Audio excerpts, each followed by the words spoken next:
Baseball is a very old game. Over the years, hundreds have risen to be called great, with a rare few even contesting the title of greatest of all time. Babe Ruth probably gets your vote for that, and the joviality with which he played the game at its highest level is itself amazing. There was one player, however, for whom baseball was much more than a game. For nigh on 20 years, a fellow by the name of Ty Cobb used the sport to wage his own personal war on the world, and he won. In the process, he racked up 90 records and became a multimillionaire. Here's the thing, though. You probably wouldn't like Ty Cobb, but I think you should respect him.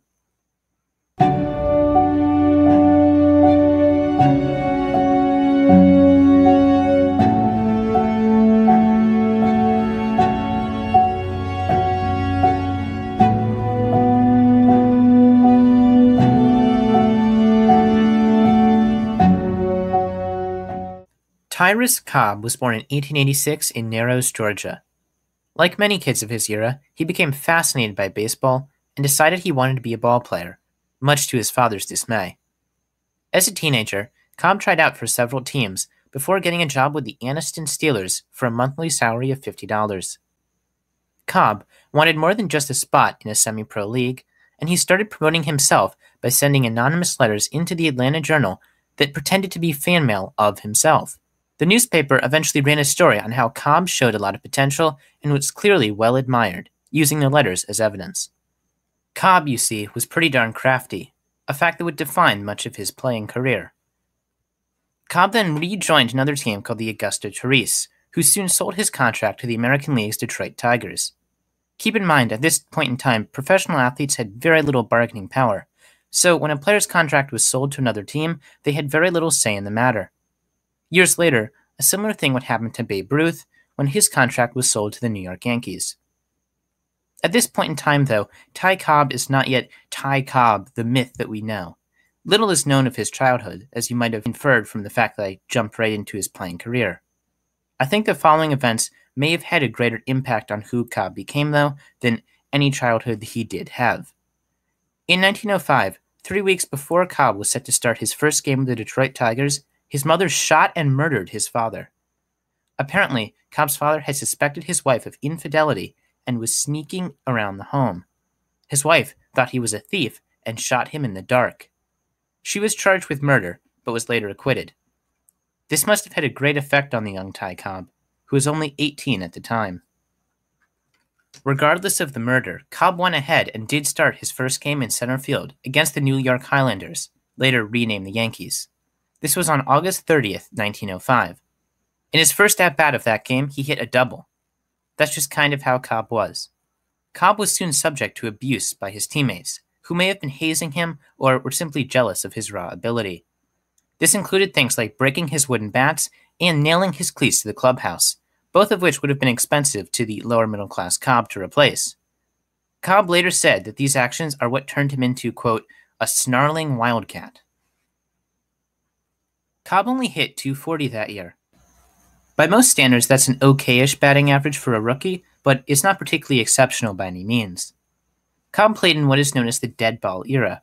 Today, the average MLB baseball is only used for 12 or so pitches before being replaced. In Cobb's era, balls were used until they were caked with mud and barely resembled spheres.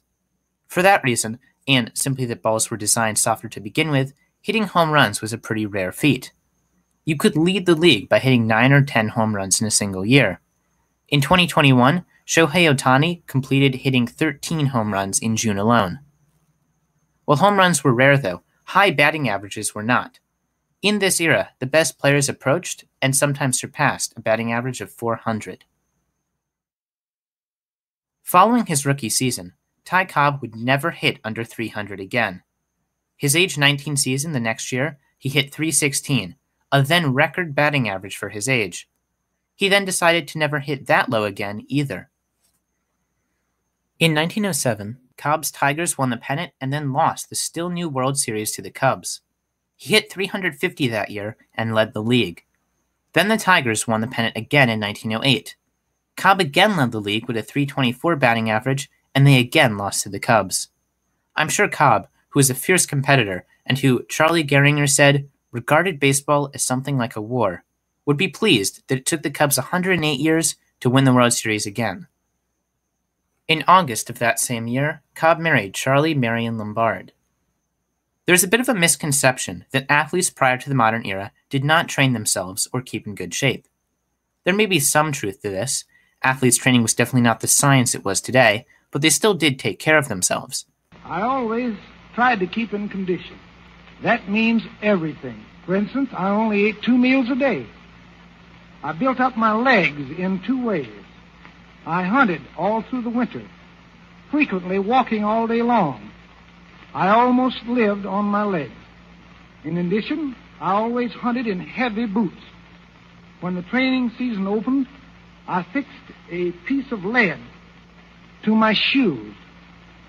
I took the lead off when the pennant race opened, and I felt as if I could run faster. That helped him steal 897 bases in his career. Incredibly, 54 of these steals were of home plate, which is extremely hard to steal. 4 times in Cobb's career, he stole second, third, and then home in succession. Seemingly always improving, in 1909 Ty Cobb won the Triple Crown. The Triple Crown has only ever been won 15 times in the modern era.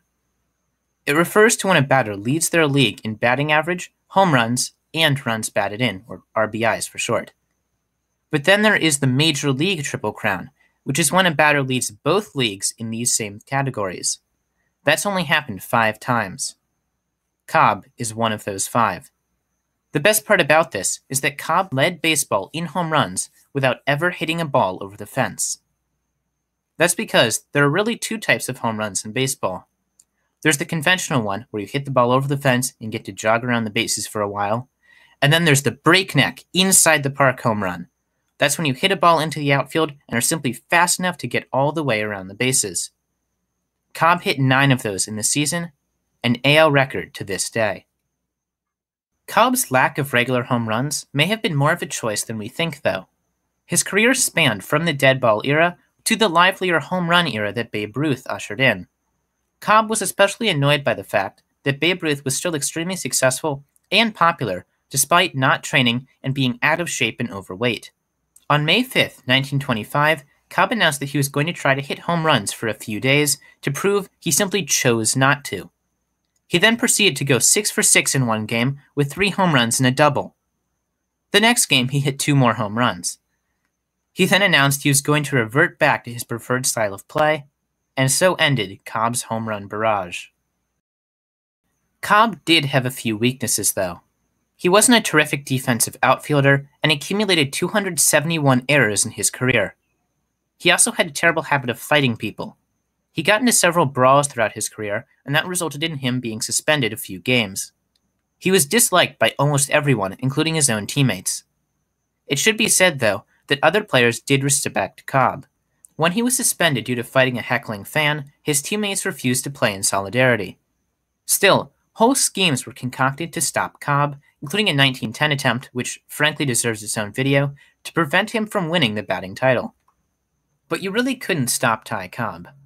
Starting in 1907, Cobb became a celebrity spokesperson for the Coca-Cola Company. When he died, he owned 20,000 shares and several bottling plants, making him perhaps baseball's first millionaire. Even on the field, he could really only be slowed down.